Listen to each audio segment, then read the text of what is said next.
ones in between you and lunch. So yeah, just like a quick stretch. Well, I wanted to first just say hello. And thank you all for being here today. My name is Julia Mancias. I'm on the growth leadership team at Salesforce. And for the last 3.5 years, I have led teams that work alongside small and medium businesses all across Southern California. I'm also a very, very proud SoCal native and a resident of Los Angeles. And I know I speak for my colleagues, Dustin, Emily, and Nisha, when I say how excited and grateful we are to be here today. At Salesforce, we always like to start by saying thank you. So again, thank you for your time today, and thank you to every company that's represented here in the room for everything that you do for the community of LA. As Angelinos, we know how incredible this city is, and during the aftermath of the wildfires, we saw that firsthand when the community came together to lift each other up, to support each other, and start the rebuild process. So again, thank you so much. When we think about community at Salesforce, we think about how critical it is to success in every way, shape, and form. And that's why for the last 25 years, we have maintained what we call our 1-1-1 model. So we give back 1% of our time through volunteer hours, we give back 1% of our equity through donations, and 1% of our product to nonprofits and higher education all over the globe. And during the wildfires, Salesforce donated $1 million to help with disaster relief. But we know that that's not enough, and we know that the rebuild process has just begun, which is why we're here to talk with all of you today about how AI can help small and medium businesses with the rebuild process, help evolve, and help grow as well too.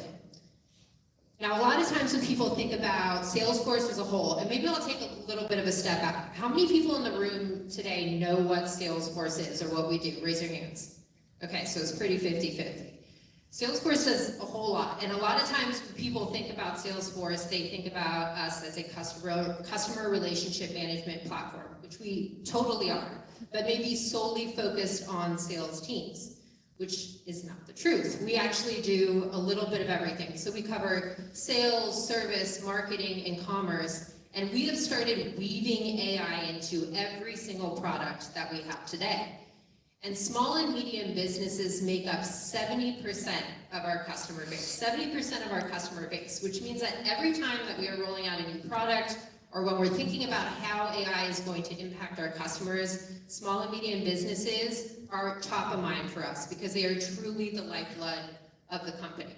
And so a lot of times when I'm talking to clients on a daily basis, we hear about a lot of consistent themes about how the landscape as a whole is changing. We know that there's a ton of economic uncertainty right now. There's rising costs, there's inflation, workforce challenges where your employees are being asked to do a lot more with a lot less, and customer expectations are higher than ever. And small and medium businesses are wondering, like, how in all of this am I also supposed to adopt AI? And so when we are thinking about how SMBs can stay competitive with our products, we think about how are we able to help them automate to do more with less? How can we help them consolidate our tech stacks? I can't tell you how many times that we talk to our customers and they say, I'm working on like 8 or 9 different platforms right now. My data is super siloed, and I want to be able to better connect with my customers. And with AI, we're able to help them automate, help them to consolidate that tech stack. And so when they are reaching out to customers, it feels so much more personalized and curated. And to kind of go back to what I was saying earlier about SMBs being such a huge part of the Salesforce story, it's true. And we're seeing customers that have 20 employees to 200 employees doubling down on their AI investments, which is really exciting to see. We've heard about these waves a lot today on this stage, but SMBs are in the midst of this AI revolution. In 2014, we released Einstein, which is our predictive AI that again is woven into every single product that Salesforce offers. So it's able to do things like lead and opportunity scoring. So that way sales teams know which lead they should be focusing on a daily, weekly basis. And then 2 years ago, we released our generative AI, which is our GPT ability throughout, again, every single product that we have. It pulls all of the data that lives within Salesforce into things like customer communications. It helps you write emails. It can also do things like help with account briefings for sales teams. So when they're going into an account that they've just gotten, they can get a full read on all of the activity and the history that that account has done today. And last year, we announced our most exciting venture into AI yet with Agentforce, which is our autonomous agents. And with that, I want to invite Dustin Bowie to the stage, who's a senior manager of solution engineering at Salesforce. Thank you, Julia. How's it going, everyone? Well, we're really excited to talk about Agentforce today. So you might have seen the commercials with Woody Harrelson and Matt McConaughey, and you might be wondering, what exactly is Agentforce and what does it do? We like to think of Agentforce as our digital labor platform, but really what that means is it's meant to use AI, and it's really what we think AI was meant to be. Use AI to supercharge your human employees, your human staff, right? It's there to augment. It's not there to replace humans by any means. We want to keep that human in the loop and allow them to do more than they were ever able to do before. And the root of all of this is our core values, which is trust. So at Salesforce, a great thing that we have is something called our trust layer. And that's what keeps all of this together on our platform. So a lot of people and customers ask us when they use Salesforce, hey, who owns my data, right? Is it Salesforce? Is my data being used by the LLMs to be trained? Well, actually, you own your data when you're a Salesforce customer. Salesforce does not own your data. So you use Salesforce, you log in, all of that data is yours, and we keep that on a secure, trusted platform. So that's what Agentforce is built on top of. So we just wanted to touch on that because I think it's really important, especially for small businesses, to own their own data. To Jules' point earlier, Salesforce is this customer 360, so we want to weave in AI into every part of the business. So whether you have a sales team, maybe you are the only person on that sales team, maybe your marketing department, your customer support, your commerce, we're weaving AI into all of these different facets of your business so that you can do, again, more with less and supercharge the humans that work for your small businesses.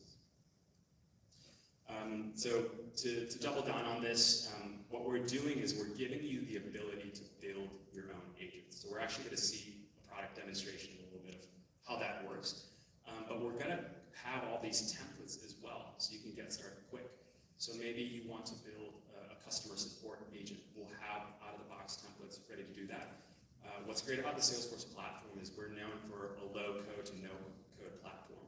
So you don't have to be a developer to succeed on our platform. You don't have to have an engineering background.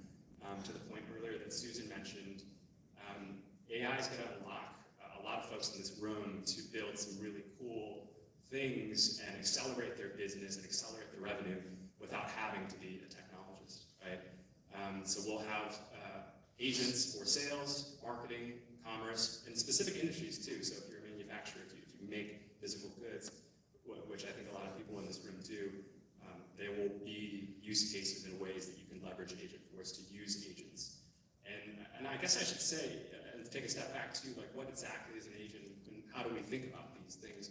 I mean, quite simply, I think an agent is a digital employee in a way, right, at your company, and it could go and automate tasks for you. It could do a bunch of things in the background, your to-do list that you don't want to do yourself. Right, an agent can eventually do all those things, allowing you to unlock your own time and focus more on human-centric activities and focus more on spending time with your clients and customers. So Justin, quick question. So I'm a business and my business just burned down. Can I leverage these tools, or do I need to be a certain size of a business to leverage them? Any size business can leverage an agent. And in fact, we believe that small businesses have the greatest opportunity to leverage agents because, to Julia's point earlier, a lot of small businesses, you're strapped for resources, right? You don't have the staff of 1,000 people. Sometimes it's just you in your kitchen, right? So an agent can offset all of that labor cost and actually accelerate and do things for you that you don't have the time to do. And that's actually what we'll see in the demo in a little bit, how that works. But absolutely a small business can leverage an agent, and we create the tools for you to do that without having to need a technical background. Awesome. Sure.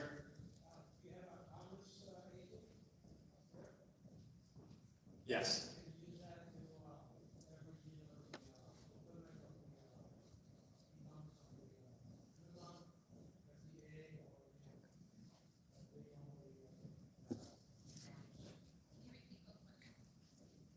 So your question is about, it sounds like you have an Amazon store, and you're wondering if we could use the Commerce Agent on that store.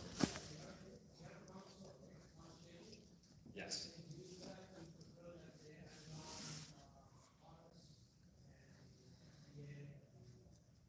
So we do offer integrations with a lot of other partners, Amazon being one of our partners, Google being one of our partners, so the other folks that sponsor this.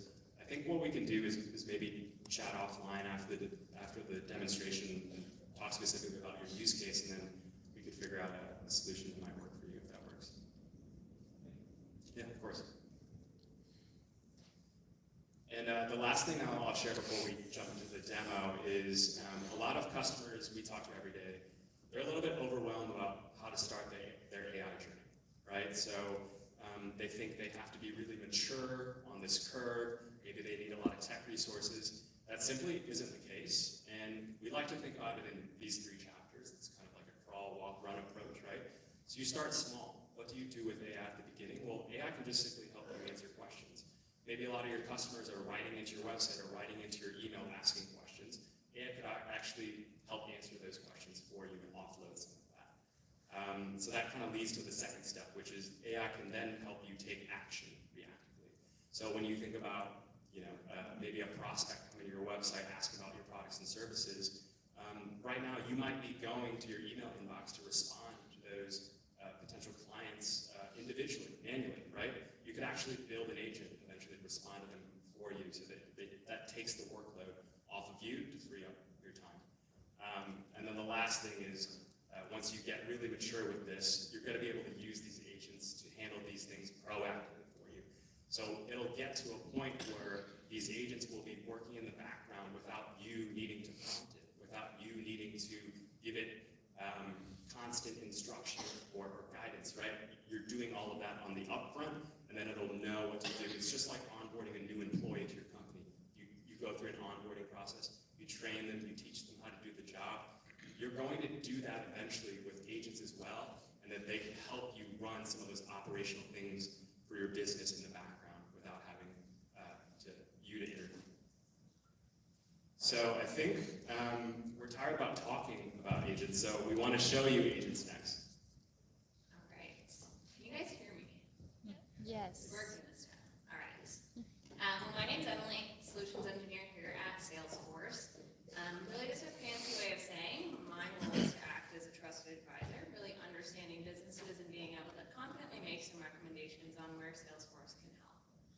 So for today, what we're going to do is go through a product demo. I have this kind of fictitious small business that I built here to just kind of act as the central point for the story that we'll walk through. So starting off here, we have Bloom, your neighborhood flower shop right here in sunny Southern California, really focusing on weddings, special events, all of the floral services that you might need. Now at Salesforce, I think it's pretty evident now, we really like to put customers at the forefront of everything we do. And we take pride in really connecting businesses with their customers at every step of that journey. So for our demo today, let's go ahead and we'll actually meet Sarah. So Sarah is a newly engaged bride-to-be. She knows that with any wedding, there's going to come the excitement of it, but also a lot of stress that can come with planning a wedding. So we'll follow Sarah's journey through Bloom here, where she starts off by doing some research, connects for a consultation, gets some recommendations, and even gets that 24/7 support. So kicking things off here again, Sarah comes to the website. She's been browsing around on the internet looking for the perfect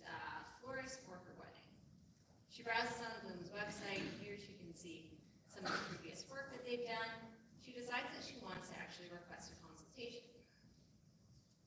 So she hops on over, which drops her into Salesforce's web page form here. So this is where we can start to capture some of that initial information from Sarah. But we can also customize this and collect any of those specific interests. So here I have event type and budget, so we'll go ahead and we'll submit the form.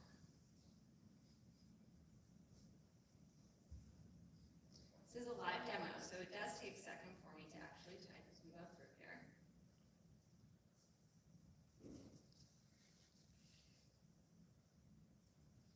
All right, so we'll go ahead and we'll submit that.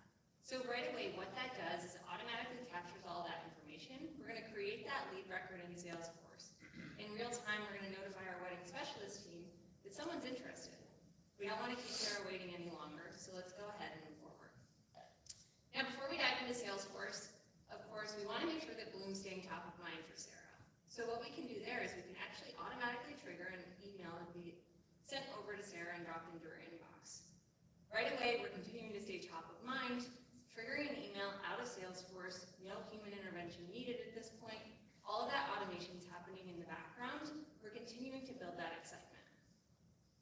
Now let's not keep Sarah waiting any longer. Let's go ahead and hop on over into our role as a wedding specialist.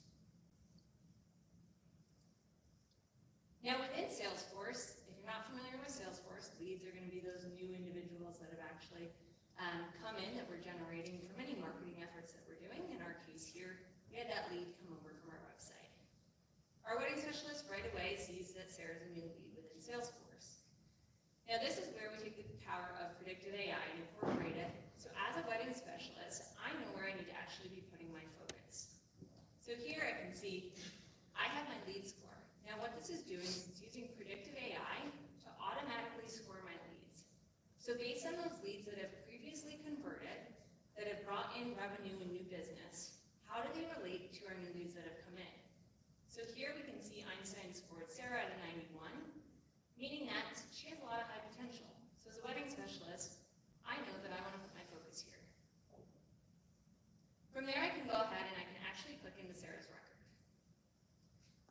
Now, Sarah's lead record is where I can start to take a step deeper into and see all the information that we've captured on her. Now, this can be customized and configured to align with whatever information you need to be capturing here. In simplest terms, I went ahead and I captured the event type, the wedding, as well as when her wedding date is. I can also see any activity that's actually occurred here. So we can see that welcome to Bloom email went out to her, and she recently opened it. Now, as a wedding specialist, it's clear using that predictive AI, Sarah has a lot of potential. She's also engaged. She's recently opened her email. I want to go ahead and actually introduce myself to her. Now, I could sit here and I could craft an email, putting together all of my thoughts based on what it is that I know about Sarah, or I can easily draft it with Einstein using generative AI. So with a few clicks of a button, I can go ahead and click draft with Einstein. Now this is where those prompts that we talked about in the beginning come into play. I can go ahead and I can write out a prompt and give it specific instructions, or you can actually build a prompt template in the background with Salesforce so that I can go in and easily select it. So I have my wedding specialist introduction template here.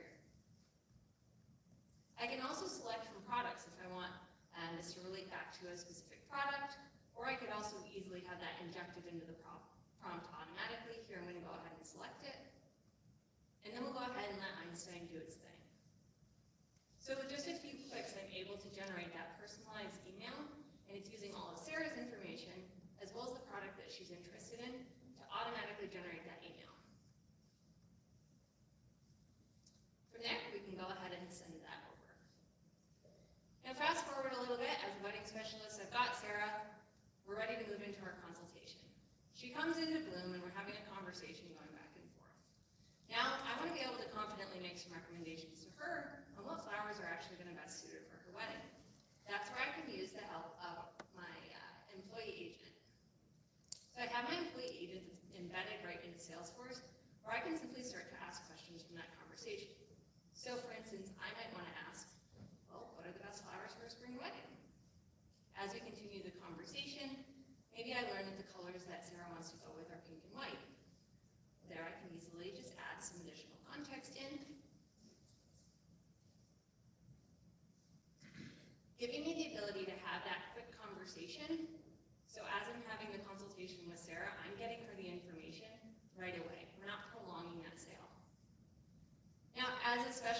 well, of course, it's easy for me to get really excited about all the different flowers that she might want at her wedding, but I also do want to be mindful of her budget, so I can easily just tell my agent there to keep things actually within the budget, keep it a little bit more budget friendly. Now, in that conversational aspect there, I've been able to quickly capture all the information that I need to confidently progress this deal. So this is where we can move into our opportunities. So our opportunities where Bloom actually tracks all of the details around the potential sale that's going to take place. So I can capture my event information, maybe the preferences that Sarah's laid out.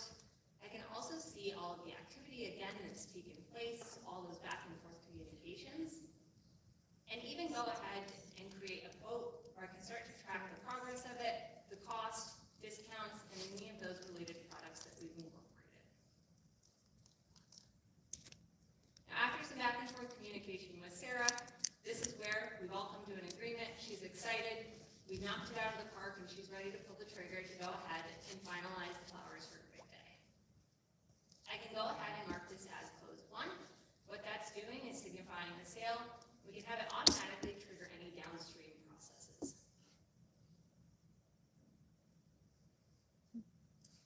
Now let's fast forward a little bit more here. So Sarah's gone ahead and she's paid us. Well, we're happy we've gotten the payment, but Sarah's big day is approaching here, and as any bride to be, she's probably a little bit stressed. Now picture this, we've all been there, middle of the night, you wake up, and on the top of your mind is something you're like, oh shoot, I forgot I had to do that. Well, Sarah got some delivery instructions from the wedding venue, and she needs to go ahead and actually send them over to Bloom so that her flowers are delivered properly. Well, she forgot to do it, so instead of tossing and turning, staying up all night, she can actually head over to Bloom's website. Here we go. Within Bloom's website, this is where we start to incorporate Agent Force, where I have a service agent working for me 24/7 to handle any concerns that come in. So I have Lily, our friendly AI florist assistant here, and I want to go ahead and actually talk with Lily to make sure that those delivery instructions are actually added to my delivery. So I can kick off the conversation by just saying, I have an upcoming delivery. I was really hoping you could help me with it. And we can see the back and forth communication, where Lily can easily access the details of my specific delivery. I want to double check the delivery date. Nervous bride to be here, just want to confirm that everything is good to go. And then, of course, most importantly, I want to go ahead and actually update those delivery instructions. So this is all using natural language where I'm able to have that back and forth conversation. It's not a chatbot where there's that dynamic decision tree, if then going on in the background. It really is just all conversational. So I'll go ahead and give the delivery instructions.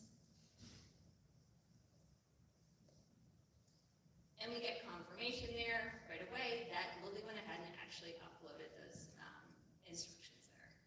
So eliminating the need for Sarah to actually toss and turn all night, wait for Bloom to open to be able to go ahead and get that updated. Bloom's able to continue to have that positive customer experience even while those lights are off.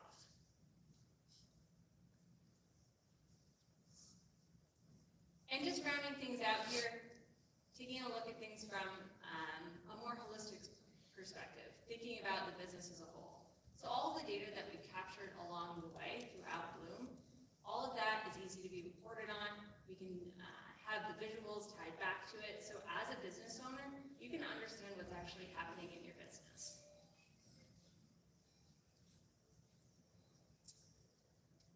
All right, and that wraps us up here. But just kind of recapping there, we were able to take Sarah through her journey using AI and Salesforce from that initial stage of landing on Bloom's website all the way through to using an agent to support her 24/7.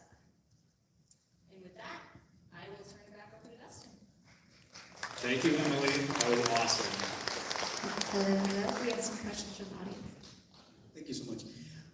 The question is particular to the conversation on the front page of the website we didn't see the back end of that. So what is happening on the back end? Does that come to an email? Is it automatically scheduled from the agent, or what is going on the back end? Yeah, so, I'm assuming you're referring to the agent conversation we just had back and forth, where were we here? The back and forth conversation here?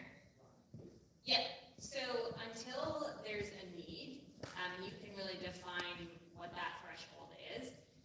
That conversation is gonna take place, which would be stored, back on, in this case, Sarah's records, so that we could see the conversation. But you can also have it so it escalates over to a human if needed.